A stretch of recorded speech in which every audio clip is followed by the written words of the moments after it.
I've got Scott Anderson from HomeAlone in the business spotlight today. Thank you for joining me, Scott. No problem. Thank you very much for having me. That's really good to have you here. So just by way of introduction, who are you and what do you do? So I kind of run two things concurrently. I'm a business development manager for a bar in Aberdeen called Siberia. So I handle all their social media output, all their marketing, and anything that gets thrown at me, basically. And then at night times, once I've left the bar, I go and DJ, and I've ran it basically as its own brand for the last 10 years this year. Okay, so it's is it just yourself, or have you got a team? With regards to the DJing, it's just myself.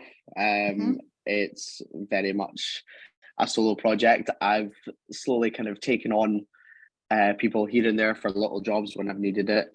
When I go and do bigger gigs or things that are of note, I have kind of a trusty team of two people who come along with their cameras.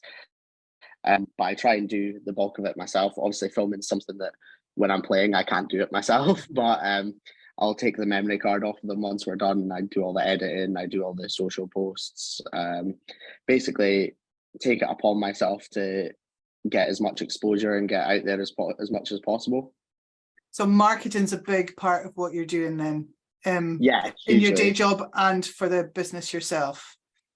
Yeah, 100%. I studied media at university, and there was always kind of a marketing aspect to that. It was at the business school at Robert Gordon University, so more so than a practical side of things, there was a lot of theory involved, and as opposed to learn how to use cameras and things, a lot of the time it was way more focused on how to get yourself out there, how to conduct yourself in a way that'll hopefully seem professional.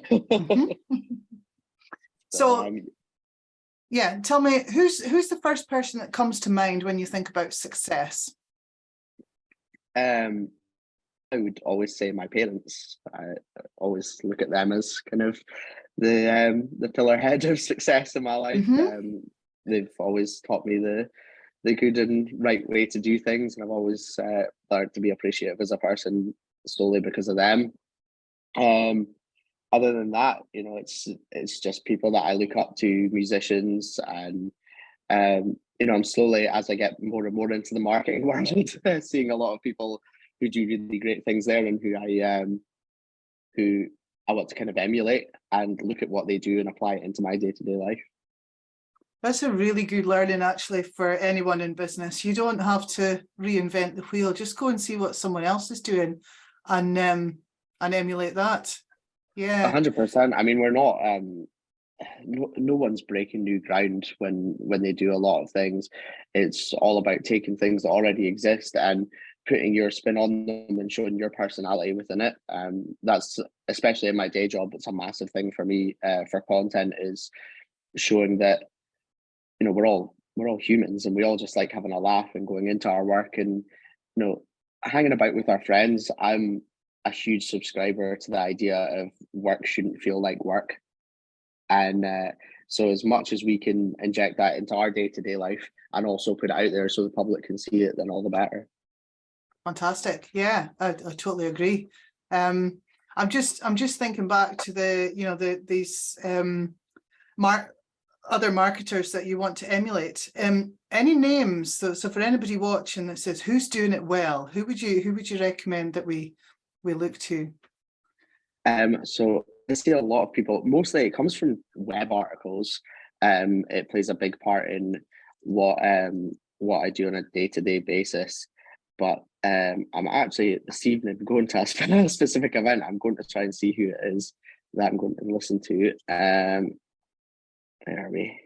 Brendan Kane. So I've seen a heap of articles of his, and he's sorry, get my words mixed up. He's thought very highly of. He does a lot of marketing for people like Taylor Swift, and big, huge celebrities. His entire output is based on the fact of he's got a book out that speaks about getting 1 million followers, and how he's managed to get there. So, you know, just for a Thursday night to be able to go and listen to that and soak up some of the knowledge is a great thing. So I'm really looking forward to that this evening. Sounds fantastic. I'm aware of that event and I can't go. So yeah, got it. Very fortunate to get a ticket to that today, I think. But I'm sure it'll be a great night. So what have been your biggest learnings while you've been in business?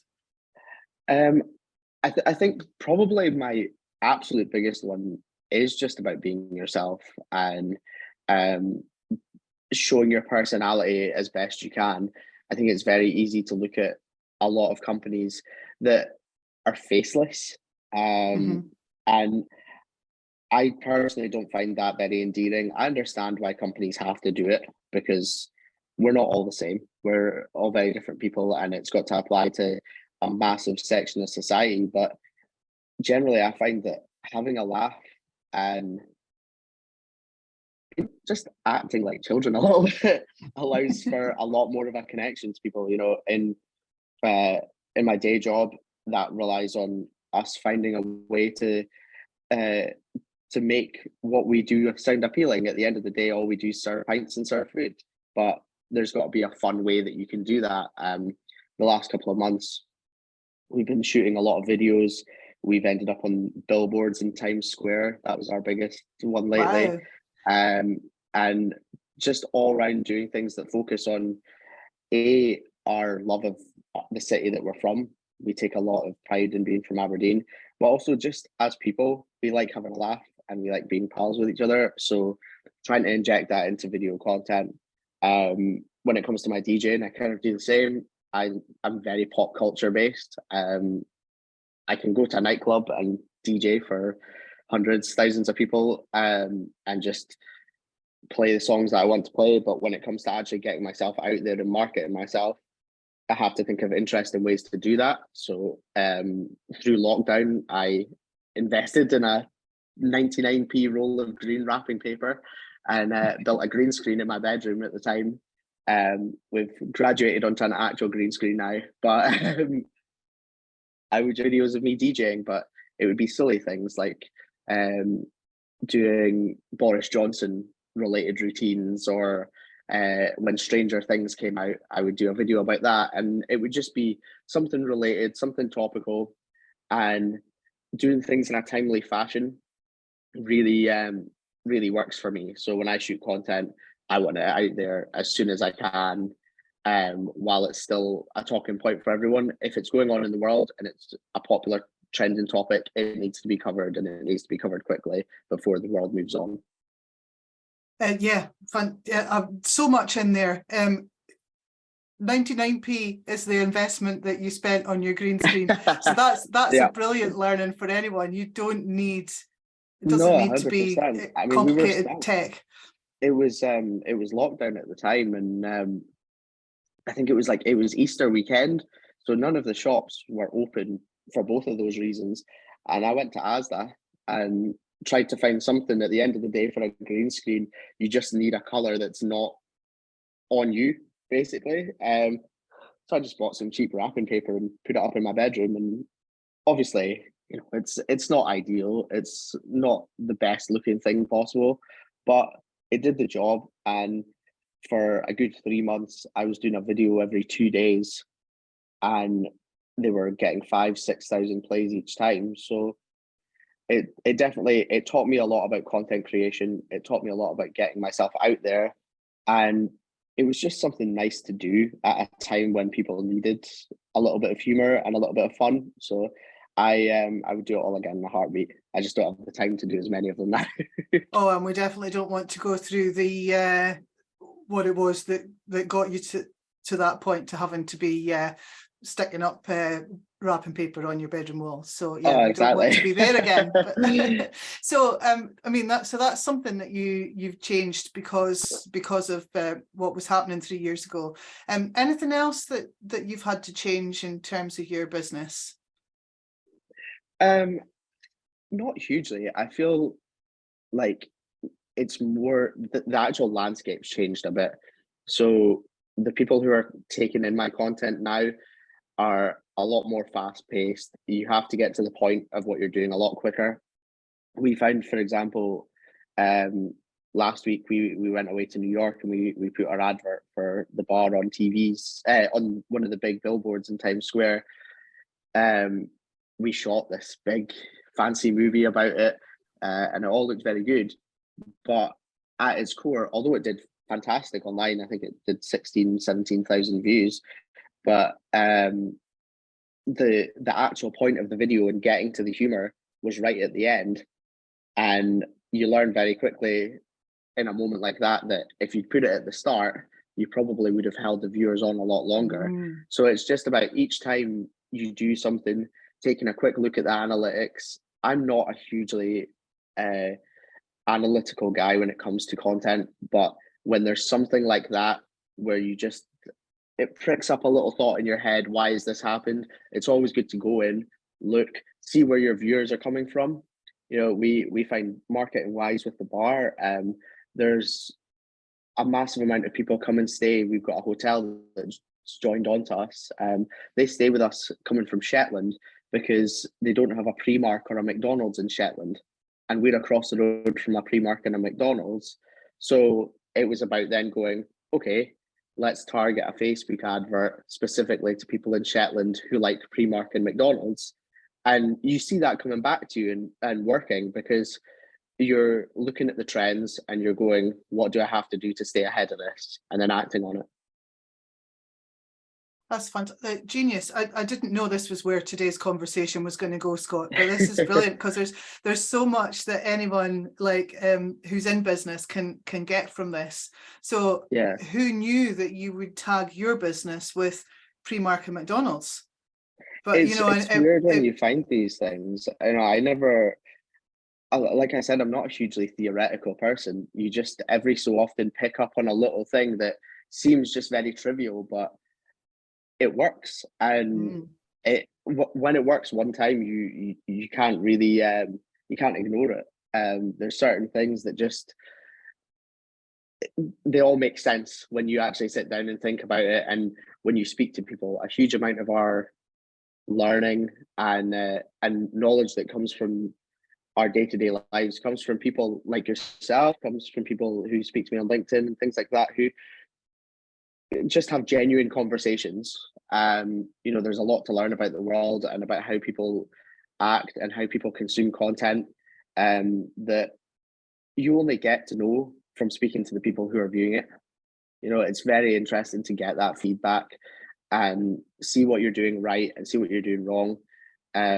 Because realistically, especially with DJing, you know, I have my friend group, but my friends aren't going to say I'm terrible. It's not how it works. They're going to tell you what they think you want to hear, don't they? Exactly. Yeah. I mean, I've been very fortunate with DJing that I've had a really great career out of it, and I've done some really good things, and those things are kind of keeping coming, which is lovely. But you know, you always want to be in a position where you can grow and you can make the content that you're making more relevant to the people who are consuming it. You know, I go out and play on a Thursday night, for example. After that event tonight, I have to go and play to 400 or 500 students.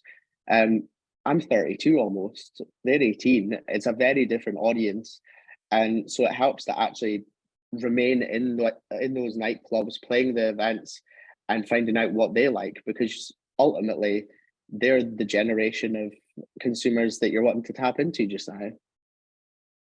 Absolutely. Being aware of your audience, and I guess the audience is changing, and how people consume the content and get the not for the DJing but for the other stuff, that you know that social media has changed a lot over the last, I don't know, 5 years, let's say, but even shorter period than that, I think. It changes daily. People seem to latch on to things that to a lot of people don't make any sense. You know, we run a TikTok account for our bar, and sometimes I'll show my boss the TikToks that the team are making, and my boss will be like, I don't get it, but if it works, it works. And those are the videos that get 30, 40,000 plays. It's a different generation of people who have different humor, have different ways of latching on to content. And, you know, honestly, TikTok's revolutionized everything. It's something that personally I still don't feel like I have a handle on, but every day I'm learning about it, trying to kind of get something new out of it, and hopefully in time it'll work really well for us. But like I said, I've got such a big age gap between myself and some of the 18-year-old employees that I leave them to do the TikTok and it goes flying and they have a great time. And all I want is for people to speak to me either in a DJ capacity or in a marketing capacity and go, I really like the content that you're doing. Our bar is an independent bar, so I don't have higher ups necessarily to answer to. One of the main directors of the company is one of my best friends. He trusts me to go away and do what we need to do out of it. And there's not a lot of red tape that stops us from doing any idea. So when we have something fun that we're able to do, we might as well just go and do it. And so nowadays, I just want people to come into the bar, see me and go, I saw that, that was really good. That kind of makes the whole thing worthwhile. So what are the big opportunities in the next 5 years? Where do you want to be in 5 years' time? That's a really, really difficult question. My kind of career goes all over the place quite a lot. If you said to me 5 years ago that I would have been doing marketing for the bar that I would go and drink bottles of wine in when I was 18, I would have said you were mad. But a pandemic happened, and with no nightclubs, you have to kind of pivot and look at what you're good at and your skill set and run with it. But down the line, we're, as a company, Siberia's expanding. We're doing a lot of cool things. So I really want to be there for all that happening. I want to continue working away, developing good stuff. I always feel we've got a running joke in the building that I'm consistently snubbed of social media awards. So maybe this year is my year. I've been working hard. So yeah, maybe that. DJ wise, I can never tell. I've been very fortunate to open for a lot of big artists. I've played parties all over the world and had a really, really great time. So I actually just want to see more of the world, and it's lovely that playing records has allowed me to do that. Fantastic. That's brilliant. A really great thing to end on, that what you were saying earlier about it doesn't feel like a job if it's something you enjoy, and if your DJing is taking you to the places that you want to see, then yeah, go for 100%, it. So yeah. we'll be watching closely to hear when you get that social media award. There are many coming, I'm sure. Thank you so much for being on the Business Spotlight today, Scott. My pleasure. Thank you so much for having me.